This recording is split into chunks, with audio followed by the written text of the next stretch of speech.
नमस्कार, स्वागत है आपका। आप देख रहे हैं हमारा छत्तीसगढ़। मैं हूं आपके साथ अनाया शर्मा। शुरुआत करेंगे खबरों की विस्तार से। बीजापुर में पुलिस नक्सली मुठभेड़ का मामला सामने आया है। घटनास्थल से मारे गए 4 नक्सलियों के शव को बरामद किया गया है।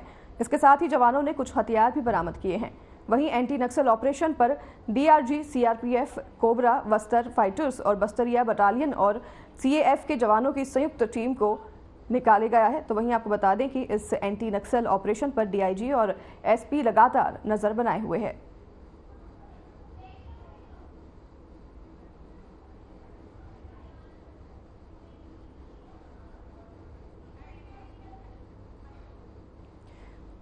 जवानों ने लगातार अपने नजर बनाए हुए हैं। आपको बता दें कि सुरक्षा कर्मियों को बड़ी कामयाबी मिली है, जहां पर नक्सलियों पर कार्रवाई करते हुए 4 नक्सलियों के शव बरामद किए हैं और मुठभेड़ में 4 नक्सलियों की जान गई है और जवानों ने उनके पास से कई हथियार भी बरामद किए हैं। ये बड़ी कामयाबी जवानों की। सीआरपीएफ की टीम भी यहां पर तैनात है और इस कार्रवाई में 4 नक्सलियों को मुठभेड़ में ढेर कर दिया गया, जिनके शव भी बरामद कर लिए गए हैं। साथ ही कई हथियार भी प्रशासन और पुलिस द्वारा बरामद किए गए हैं।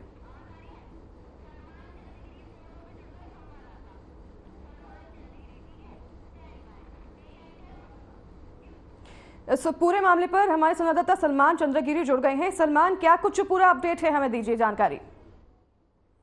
जी अनैना जी, आपको मैं बता दूं कि बीजापुर में लगातार इस तरीके से जो बस्तर में कांड हो ही रहे हैं और इस तरीके से जो नक्सली जिस तरीके से हम देखते हैं कि एंटी नक्सल ऑपरेशन जिस तरीके से चलाया जा रहा है उसमें बड़ी तेजी देखी जा रही है। लगातार इस तरह के नक्सलियों को ढेर कर दिया जा रहा है, मार दिया जा रहा है। आज 4 नक्सली ढेर हो गए।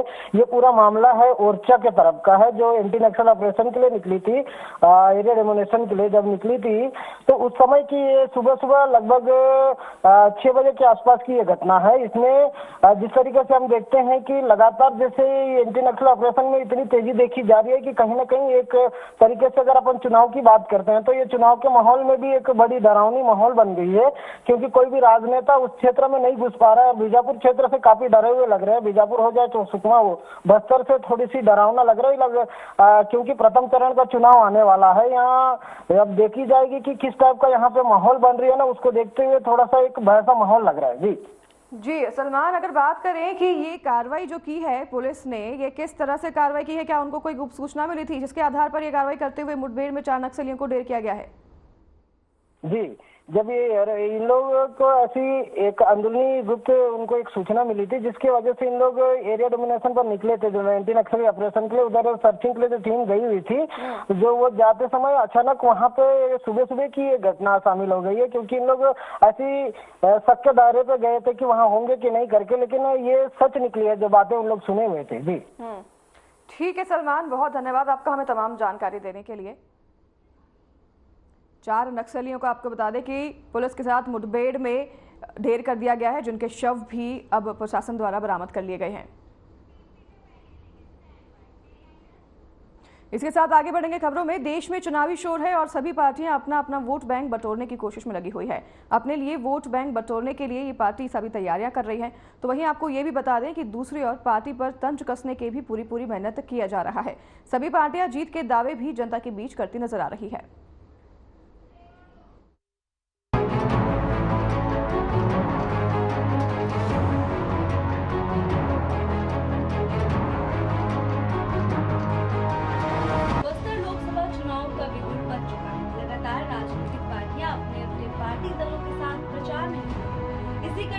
बीजेपी और कांग्रेस भी बस्तर में चुनाव प्रचार प्रसार कर रहे हैं। वहीं निर्दलीय प्रत्याशी प्रकाश कोटा भी अपने दल के साथ बस्तर में जोरों से प्रचार प्रसार में दिन रात मेहनत कर रहे हैं। आपको बता दें कि प्रकाश कोटा ने हर खबर न्यूज चैनल के माध्यम से बीजेपी और कांग्रेस के ऊपर तंज कसा। आइए सुनते हैं उन्होंने क्या कुछ कहा। लगातार आप देख रहे हैं कि लोकसभा का चुनाव चालू हो चुका है। सब जगह पे बिगुल बज चुका है चुनाव का। सब लोग अपने अपने प्रत्याशियों के साथ प्रचार प्रसार में निकल चुके हैं। बस्तर एक ऐसा क्षेत्र है जहां से रणनीति की तय होती यही बस्तर से है। बस्तर में सबसे ज़्यादा जनसंख्या मानी जाती है और बस्तर एक ऐसा क्षेत्र है जहां पे हर तरफ भय का माहौल भी आपको देखने मिलेगा। लेकिन वहीं एक बस्तर बीजापुर क्षेत्र से एक प्रत्याशी निकल के सामने आते हैं, नए चेहरे निर्दलीय लड़ रहे हैं जिनका नाम प्रकाश गोटा है। आप लोग भलीभांति उन्हें जानते हैं क्योंकि सर्वजुड़ुम समय से उनके नाम चर्चे पे है और लोग उन्हें भलीभांति जानते हैं। जल्दी ही आपसे उनसे मिलाने जा रहे हैं, लेकिन बात करते हैं बस्तर की, जहां चुनाव की बिगुल बज चुकी है, लगातार लोग प्रचार में निकल चुके हैं। वहीं पे प्रकाश गोटा भी निर्दलीय लड़ने के लिए सभी जगहों पे जा रहे हैं। हर एक विधानसभा वो पहुंच रहे हैं, लोगों को संबोधित कर रहे हैं। सबसे पहले हम उनका परिचय करवा देते हैं जी। नमस्कार, मेरा नाम प्रकाश कुमार गोटा है। मैं बस्तर लोकसभा 10 क्षेत्र का निर्दलीय प्रत्याशी हूँ और मैं निर्दलीय प्रत्याशी के रूप में यहाँ पे खड़ा हुआ। क्या लगता है कि जिस तरीके से बीजेपी की प्रत्याशी की बात करें महेश कश्यप, या फिर अपन कांग्रेसी प्रत्याशी की बात करें लखमा दादी की, लेकिन आप इन सबसे जवान और खूबसूरत हैं, और किस प्रकार आप लोगों के सामने जा रहे हैं और कैसे आप लोगों को अपना संबोधित कर रहे हैं और क्या घोषणा आप रख रहे हैं लोगों? मैं लोगों से लगातार मिल रहा हूँ, लोगों से मेरे को पॉजिटिव फीडबैक आ रहा है और लोग मेरे जन समर्थन में बहुत अच्छा पॉजिटिव रिस्पॉन्स कर रहे हैं। इस बार देखा जाए तो बीजेपी की सरकार छत्तीसगढ़ में बनी हुई है और लोग ज्यादातर बीजेपी को समर्थन दे रहे हैं। आप इसमें कैसे देखते हैं? आप किस टाइप का जाके लोगों से बात कर रहे हैं? देखिए, हमारा जो क्षेत्र है अति संवेदनशील क्षेत्र है। देखिए, बस्तर 3 पार्ट में डिवाइड हुआ है, एक मध्य बस्तर और एक दक्षिण बस्तर और एक उत्तर बस्तर में। तो हम लोग जो हैं वो दक्षिण बस्तर के क्षेत्र में। तो दक्षिण बस्तर एक ऐसा क्षेत्र है जहाँ पे आदमी का जिंदा रहना मुश्किल हो गया। हम जिंदा रहने के लिए लड़ाई लड़ रहे हैं, चुनाव लड़ने के लिए नहीं लड़ाई कर रहे हैं। लगातार देखते हैं कि यहाँ पे खून की होली खेली जा रही है। होली कुछ दिन पहले लगातार खून की होली खेली जा रहा है। इसमें एक भय का माहौल जो है ना यहाँ पे बना हुआ है बस्तर में। आप इस भय के माहौल में भी कैसे लोगों के सामने जा रहे हैं और क्या अपना बात रख रहे हैं जो आपके लिए पॉजिटिव वो मिल रही है? भय तो सबके लिए बना हुआ है। हम लोग लगातार पहुँचने का कोशिश कर रहे हैं, लोगों से बात कर रहे हैं। और मैं भी एक पीड़ित परिवार से हूँ, मेरे पिताजी भी शहीद हुए हैं लड़ाई में। तो मैं लोगों से मिल रहा हूँ, उनकी पीड़ा समझ रहा हूँ। मेरे जैसे हजारों लोग हैं जो पीड़ित हैं, जो आवास से वंचित हैं, शिक्षा से वंचित हैं और रोजगार से वंचित हैं, व्यवसाय से वंचित हैं। ऐसे लोगों के लिए मैं मैदान में उतरा हूँ जी। और एक बात यहाँ सामने आती है, जैसे ही बस्तर के जो कांग्रेसी प्रत्याशी है कवाशी लखमा, वो जैसे ही चुनाव के लिए खड़े होते हैं दिखाई देता है कि वो लोगों को पैसा बांटते हुए, और उनको ये भी बताया जा रहा है कि लगातार आरोप लगाया जा रहा है बीजेपी की तरफ से कि वो दरबा कांड में भी शामिल है। इसमें आप कैसे देखते हैं? अब वो दरबा कांड जो है झीरम घाटी की बात करें जी, वो झीरम घाटी वाला जांच का विषय है। वो जांच जो करेगा, जो न्यायालय में होगा, जांच में जो सामने आएगा वो एक अलग विषय है। और हम लोग सब लोग को ऐसा खबरों में पढ़ने को मिलता है कि वो ऐसा उस मामले में है। जैसे दारू घोटाले में सबसे ज्यादा बड़ा हाथ लखमा जी का, ऐसा लोग कह रहे हैं। बीजेपी के लोग लगातार उनके ऊपर आरोप लगा रहे हैं और वो दिख भी रहे हैं पैसा बांटते हुए। तो इसको आप कैसे देखते हैं? तो दारू का पैसा होगा तभी तो पैसा बांट रहे हैं ना। और ऐसे भी कांग्रेस में उन लोग को ऐसा कोई योग्य और शिक्षित प्रत्याशी नहीं मिला जिसकी वजह से पैसा के दम पे वो टिकट खरीद के ला के यहाँ पे बस्तर में मतलब राज करना चाहते हैं। सबसे बड़ी बात, लखमा कहता है अपने संबोधित में लोगों से कि मैं बहू लेने गया था, मेरे को ही तमा दिए हैं। इस टाइप का एक लोगों के सामने ऐसे वर्ड का इस्तेमाल करना, क्या ये सही है? बिल्कुल, ये घटिया किस्म का बयान है। जो एक बहू के लिए एक ससुर जो होता है वो इस प्रकार का बयान करता है, वो इसके जनता तो कड़ी निंदा करना चाहिए और हम भी इसका कड़ी निंदा करते हैं। हम बात करते हैं कि अगर बस्तर क्षेत्र एक ऐसा संवेदनशील क्षेत्र है जिसमें बेरोजगारी बढ़ता ही जा रहा है और कई लोग यहाँ से पलायन कर रहे हैं मिर्ची तोड़ने के लिए, ऐसा कुछ आप करेंगे क्या जब आप यहाँ पे प्रत्याशी में जीत के अगर उभर के सामने आते हैं? तो लोगों के लिए आप क्या कर सकते हैं? देखिए, जो हम लोग का जो बीजापुर है उस क्षेत्र में जो महाराष्ट्र से लगा हुआ है और आंध्रा से लगा हुआ है, तो ऐसा कुछ करना पड़ेगा उनके लिए कि दोनों तरफ से हमारा सेंटर बने और वहाँ लोगों का रोजगार मिले। लेकिन आज ऐसा हो रहा है कि लोग अंडा बीनने के लिए आंध्रा जा रहे हैं, मिर्ची तोड़ने के लिए आंध्रा जा रहे हैं। ये पूरा भय का माहौल फैला हुआ है। सब इधर से उधर भाग रहा है, कोई इधर से उधर भाग रहा है। तो ये चीज़ के लिए हम लोग को सबसे पहले क्या है, रोजगार देना पड़ेगा। तो रोजगार कहाँ से आएगा? जब हम लोग बात रखेंगे, मांग करेंगे, तब रोजगार आएगा। जैसे देखते हैं कि बीजेपी सरकार अभी लगातार अपने 90 दिवस के अंदर में हमने ये काम करके दिखाया, जैसे वो 2 साल का बकाया बोनस हो, चाहे वो तेंदुपत्ता की बढ़ोतरी हो, या फिर वो बात करते हैं कि हम लोग वंदन योजना के तहत 1000 रुपया महिलाओं को दे रहे हैं। इसमें आप कैसे देखते हैं? देखिए, आप बोनस का बात बोले, इनकी सरकार 5 साल पहले थी, तो 5 साल पहले इन्होंने बोनस बकाया क्यों रखा, ये सोचने वाली बात है। दूसरा, आप मातारी वंदन योजना की बात करते हैं। मातारी वंदन योजना में 1000 रुपया देके प्रलोभन जैसा इन लोग कर रहे हैं, अभी चुनाव है करके। तो इससे हम लोग का जो बस्तर का एनएमडीसी का जो एनएमडीसी हमारा लोहा ले जा रही है, सब कुछ ले जा रही है खदानों से, तो वो ले जाके हम लोग को सिर्फ 1000 रुपया हमारी माता बहनों को देने को, तो ऐसा तो नहीं चलेगा ना। लॉकडाउन के दौरान एक बच्ची जमलो मड़कामी नाम की थी, उसका डिहाइड्रेशन से मृत्यु हो गया। तो आप समझ सकते हैं, एक बच्ची डिहाइड्रेशन से मर रही है, तो उसको आप विकास कैसे मानेंगे? ये तो गलत है ना। सरासर गलत है। अगर यहाँ विकास की हम बात करते हैं तो इस टाइप का इस बीजापुर क्षेत्र में आपको देखने मिलेगा। और रही बात, आप इतने यंग व्यक्ति, इस प्रकार से आप राजनीतिक मुद्दा को क्यों आपको आना पड़ा राजनीतिक में, और क्यों आप इतनी बड़ी चुनाव आप निर्दलीय से लड़ा?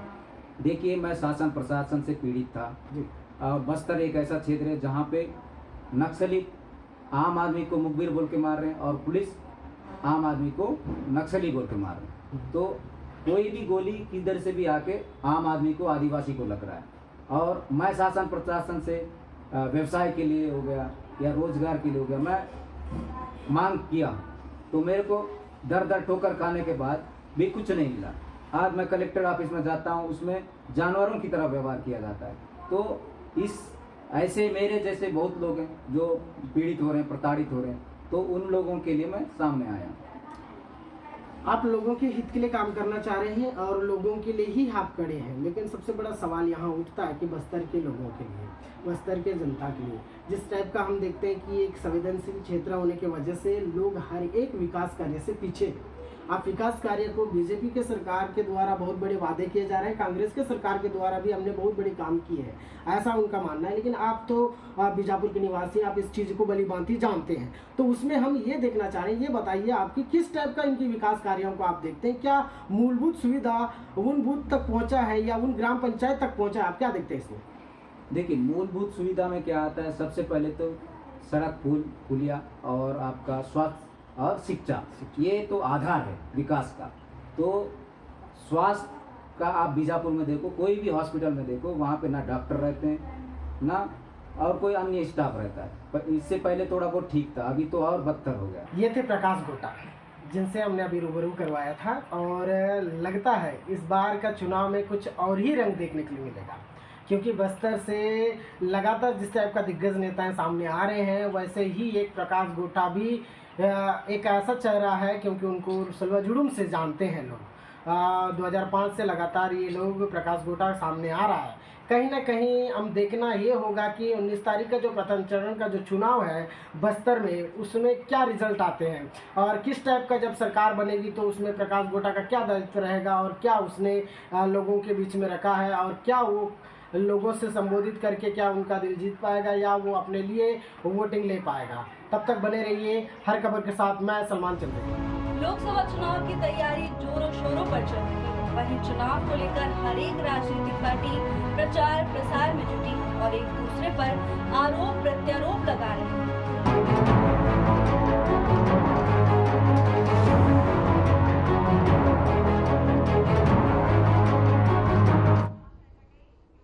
चलिए आगे बढ़ेंगे खबरों में। लोकसभा चुनाव के लिए प्रत्याशियों के नामों की घोषणा के बाद चुनावी सरगर्मियां तेज हो गई हैं। ऐसे में धमतरी में बीजेपी के दिग्गज नेताओं का आवागमन बढ़ा हुआ है। रविवार को धमतरी के नगरी सिहावा में मुख्यमंत्री विष्णुदेव साय ने चुनावी जनसभा को संबोधित किया और प्रत्याशी की ओर से जनता से वोट मांगे। तो वहीं धमतरी में बीजेपी और कमेटी और चुनाव प्रबंधन समिति की बैठक बीजेपी जिला कार्यालय में संपन्न हुई। छत्तीसगढ़ बीजेपी लोकसभा प्रभारी नितिन नवीन, प्रदेश अध्यक्ष किरण सिंह देव और क्लस्टर प्रभारी अजय चंद्रकार ने बारी से कुरुद मगरलोड नगरी धमतरी के बीजेपी कार्यकर्ताओं में जोश भरते हुए लोकसभा चुनाव जीतने के हुंकार भरी।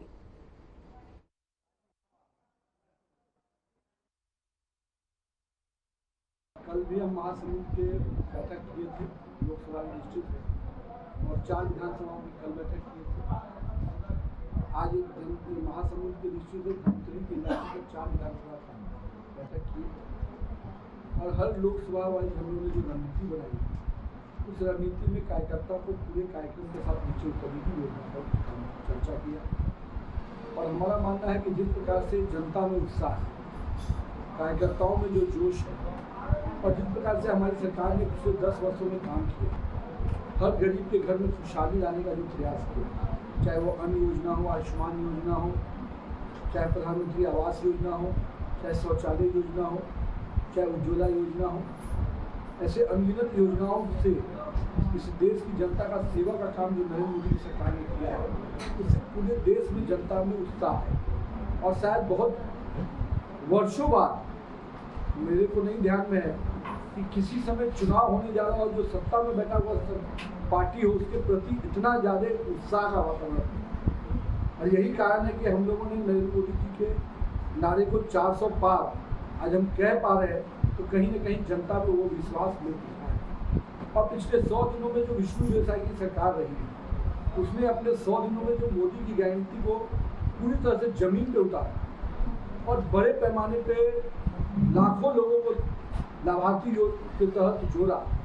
70 लाख से ऊपर महिलाओं को महतारी बंधन मिला, 24 लाख से अधिक किसानों को जो गैप मनी है वो सब मिला, 2 साल का जो बकाया बोनस का हमने वादा किया वो पूरा किया, युवाओं से जो वादा किया कि हम ट्रांसपेरेंसी लाएंगे और CBI जांच करेंगे, उस वादे को पूरा किया। प्रधानमंत्री आवास का जो हम लोगों ने सपना संकल्प लिया था कि मुख्यमंत्री अपने मुख्यमंत्री आवास में बाद में जाएगा, पहले प्रधानमंत्री आवास की योजना को स्वीकृत करेगा, तो 18 लाख परिवारों को ये प्रधानमंत्री आवास योजना हम लोगों ने स्वीकृत किया, तब हमारे मुख्यमंत्री आवास योजना। तो हम लोगों ने अपना कमिटमेंट जो है जनता के साथ उसको पूरी तरह से दिखाया। और यही कारण है कि आज जनता में, देश में नरेंद्र मोदी और छत्तीसगढ़ में विष्णु देसाई की सरकार से पूरा विश्वास बढ़ा है। और हमें उम्मीद है कि 11 के 11 कमल छत्तीसगढ़ से नरेंद्र मोदी के छोड़ेंगे। धमतरी में तहसील साहू समाज नगरी सिहावा का वार्षिक महाअधिवेशन डोंगरझूला में संपन्न हुआ। आपको बता दें कि इस कार्यक्रम में मुख्य अतिथि के तौर पर छत्तीसगढ़ के मुख्यमंत्री विष्णु देसाई उपस्थित रहे। वहीं कार्यक्रम में सिहावा विधायक अंबिका मरकाम विशिष्ट अतिथि के तौर पर शामिल हुए। इस मौके पर सीएम के साथ मंच पर मंत्री केदार कश्यप, बीजेपी प्रदेश अध्यक्ष किरण देव और सांसद मोहन मंडावी भी मौजूद रहे। बताते चले कि इस कार्यक्रम में साहू समाज के पदाधिकारी और सामाजिक जन भारी संख्या में शामिल हुए।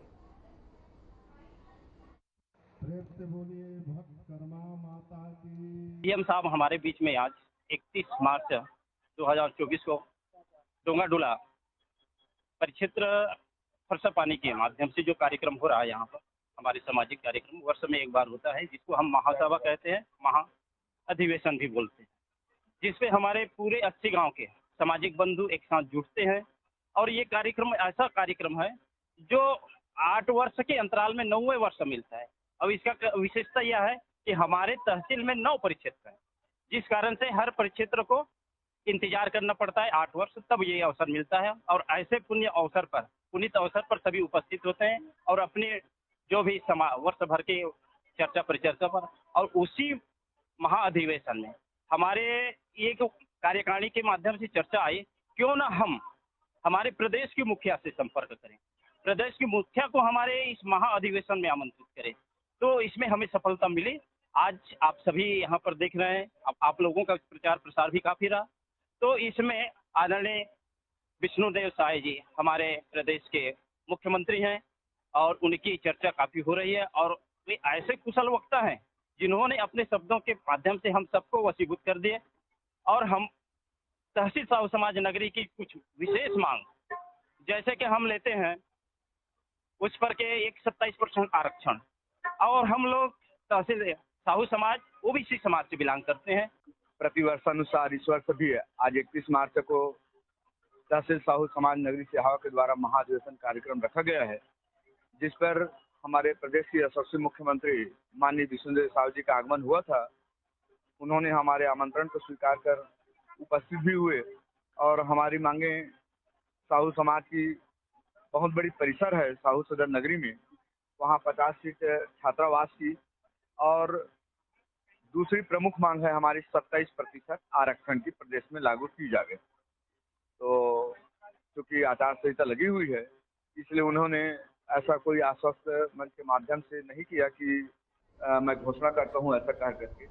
आगे पीछे अवसर मिलेगा तो देख। 1 अप्रैल को प्रदेश के उप मुख्यमंत्री विजय शर्मा अपने 1 दिवसीय दौरे में सक्ती पहुंचे, जहां डिप्टी सीएम ने जिले भर के बीजेपी कार्यकर्ताओं की बैठक ली और आगामी लोकसभा चुनाव में बीजेपी प्रत्याशी को जीत दिलाने में उनमें जोश भरा। तो वहीं मीडिया से बातचीत करते हुए डिप्टी सीएम ने दावा किया कि जांजगीर लोकसभा की 6 से 7 विधानसभा में उनकी स्थिति मजबूत है और जांजगीर से उनकी प्रत्याशी कमलेश जांगड़े अच्छे मतों से जीत हासिल करेंगी।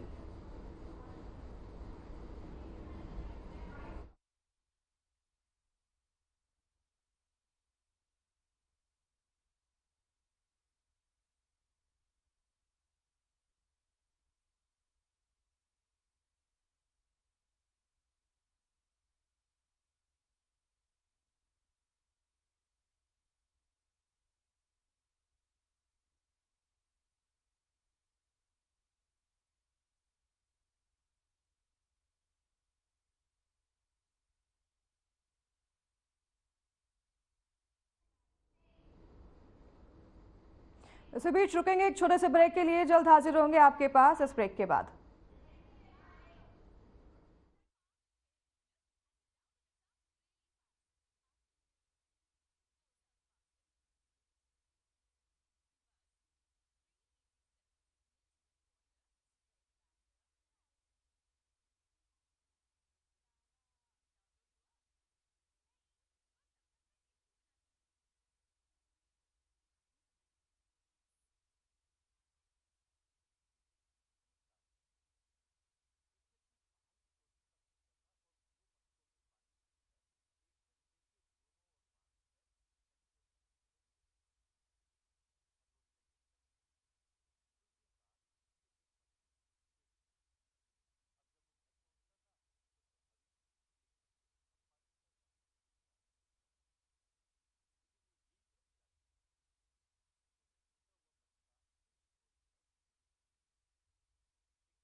स्वागत है आपका एक बार फिर ब्रेक के बाद। रुख करेंगे खबरों की ओर।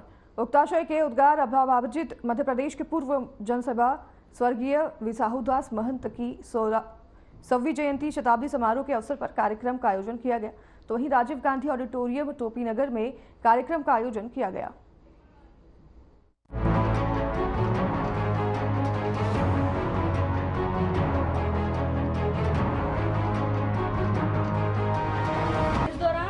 विसाहुदास महंत के पुत्र डॉक्टर चरणदास महंत ने कहा कि महंत परिवार जांजगीर, कोरबा और छत्तीसगढ़ का सदैव ऋणी रहेगा। कोरबा लोकसभा की सांसद ज्योत्सना चरणदास महंत ने कहा कि बाबूजी के पदचिन्हों पर चलना मेरा धर्म है। महंत परिवार 1952 से लगातार जनता की सेवा में लगा हुआ है। मानव सेवा करना मैंने इसी परिवार से सीखा और आगे भी सेवा करती रहूंगी। मैं इस परिवार की छोटी सी कड़ी हूँ, परंतु बाबूजी के सपनों को पूरा करने के लिए डॉक्टर चरणदास महंत के सहयोग से निरंतर प्रयासरत रहूंगी। तो वहीं पूर्व मंत्री जय सिंह अग्रवाल ने कहा कि कोरबा ही नहीं वरन छत्तीसगढ़ के कोने कोने में विसाहुदास महंत को चाहने वाले लोग हैं। उनके पुत्र डॉक्टर चरणदास महंत भी उनके रास्ते पर चलकर 1980 से लगातार 44 वर्षों से सेवा में लगे हुए हैं और ऐसे परिवार को आगे बढ़ने का अवसर मिलना चाहिए। उन्होंने बाबूजी के लिए संस्मरण सुनाया। चलिए तो फिलहाल इस बुलेटिन में हमारे साथ बस इतना ही। नमस्कार।